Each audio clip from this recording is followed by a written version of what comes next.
Hello guys and welcome back to my channel, and today I'm going to show you how you can add reverb in Premiere Pro.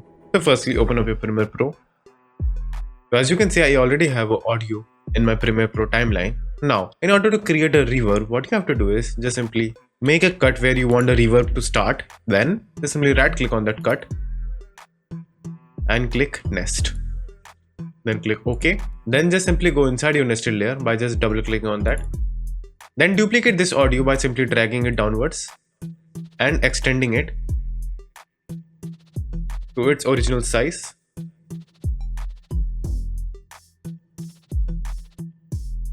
Then again just simply click on the audio down below, then go to effects control. Then in the levels just simply type -1000 dB, which will make it into a negative infinity. Just simply go back, and after doing that just simply get out of the nested layer. Then increase the nested layer in the main timeline. Now search for a reverb, just simply search reverb.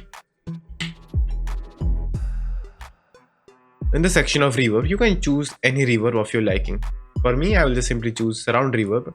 Then after choosing the reverb, just simply drag and drop onto the nested layer like this. And now simply go to the effects control by clicking on the nested layer, and in the surround reverb over here you will find the drop down for presets. Just simply choose any preset of your liking. For me, I will choose from the front. And now after doing this, if I play this, there will be a reverb. I'm going to add some reverb into this audio.